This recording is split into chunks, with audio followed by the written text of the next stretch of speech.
Good day, everyone. I'm really happy to be here with Kaplan Education Foundation to talk with you about the subject of the Black education experience in the United States, testaments of courage, freedom, resilience, and dignity.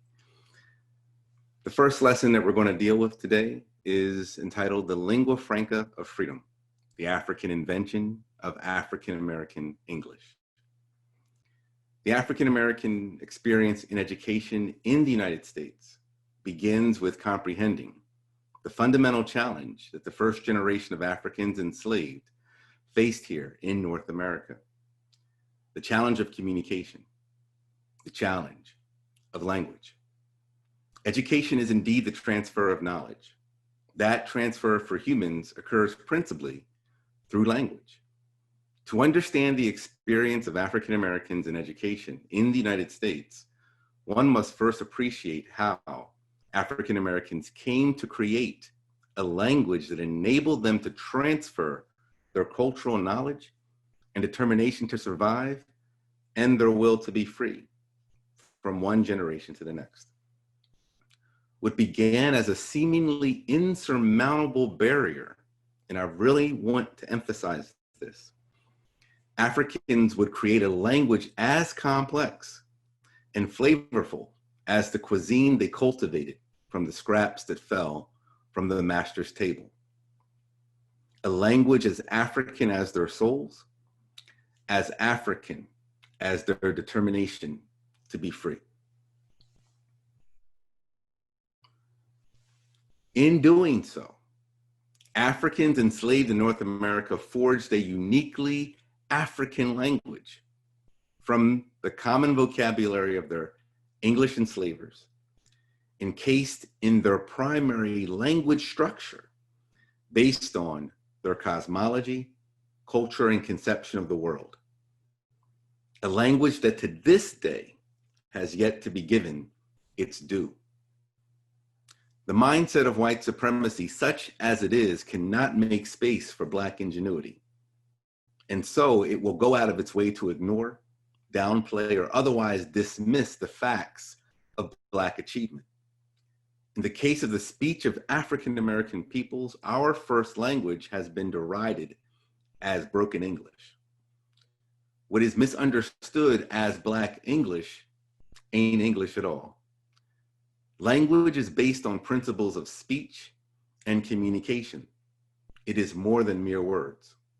Linguists have long recognized that there are 5 components of language that include syntax and phonology.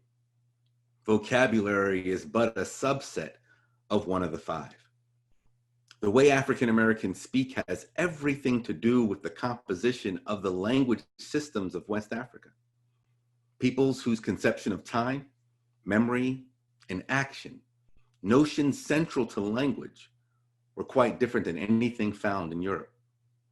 The primary language of African Americans is an oral testament to the will, fortitude, dexterity, and magnitude of a people. Yet rather than be celebrated as a remarkable human achievement, it has been mocked and denigrated. The great novelist, Toni Morrison, winner of the Nobel Prize in Literature, has written, "It is terrible to think that a child with 5 different present tenses comes to school to be faced with books that are less than his own language, and then to be told things about this language, which is him, that are sometimes permanently damaging. He may never know the etymology of Africanisms in his language, not even that hip is a real word or that dozens meant something. This is a really cruel fallout of racism. I know the standard English.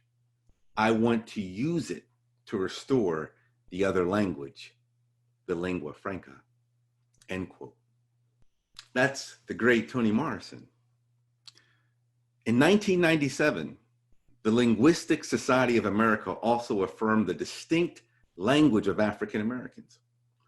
In response to the controversy then surrounding the Oakland school system's decision to acknowledge the language of African American children in their English instruction, the society released a statement that indicated that negative characterizations of African American language are incorrect and demeaning. They also took the opportunity to address the politicization of speech that leads privileged groups to claim the language of oppressed peoples as dialects, when they stated that, quote, the distinction between languages and dialects is usually made more on social and political grounds than on purely linguistic ones. For example, different varieties of Chinese are popularly regarded as dialects, though their speakers cannot understand each other. But speakers of Swedish and Norwegian, which are regarded as separate languages, generally understand each other very well. What is important from a linguistic and educational point of view is not whether African American vernacular English is called a language or a dialect, but rather that its systematicity be recognized, end quote. The words in African American speech may be understood to be English, but everything else is practically derived from the language system of West Africa, what is the Niger-Congo language family. There are over 1,000 languages within this family alone. On board the slave ships were Africans from across the Niger-Congo region. They were the Fulani, the Iwe, the Hausa, the Mandingo, and many, many more. These were people with language and culture as complex, varied, and distinct as anything developed by the Europeans that enslaved them, the Dutch, the English, the Spanish, the Portuguese, and the French. Each of these groups had their own unique language, which was tied together by a set of similar principles of speech and communication. It is those principles that lay at the root of the language of African Americans and is responsible for the unique contours and corridors through which the English words fall from our tongues. Imagine being kidnapped from your home, your people, and all that is familiar to you, and being placed into a condition that is torturous in every way imaginable. Then I want you to imagine not being able to communicate with your torturers, having no comprehension of what they are even saying to you. Worse still, having no guarantee that you will even understand the other persons chained beside you. In the ship, in the holding cells, in the slave dungeons, on the auction block, or on the long walk to the plantation.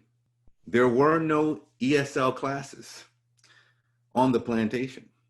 Please understand this and allow that historic fact to settle on your consciousness. Whatever language skills Africans learned, that first and second generation, they picked up on their own in the most torturous conditions humans have known.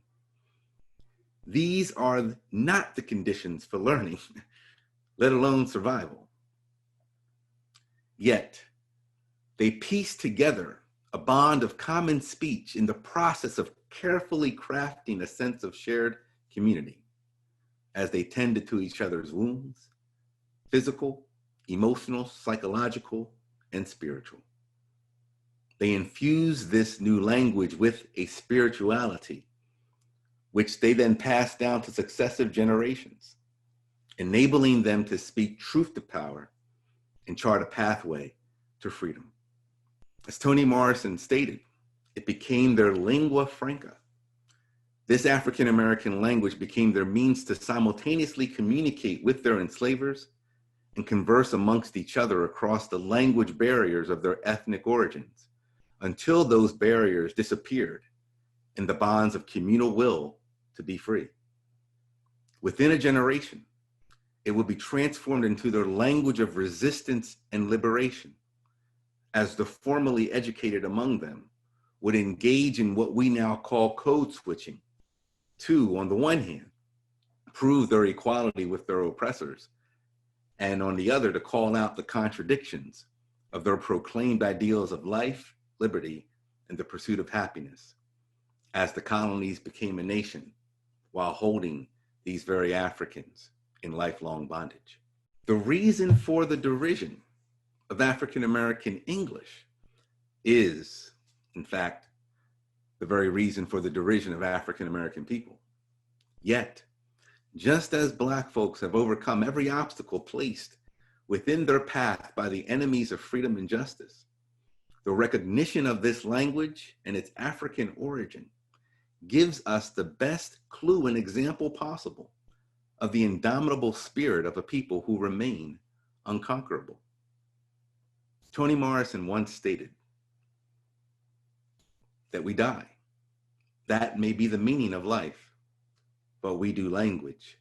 That may be the measure of our lives. The invention of African American language may be seen as the first mark and measure of the genius of African American people. Thank you.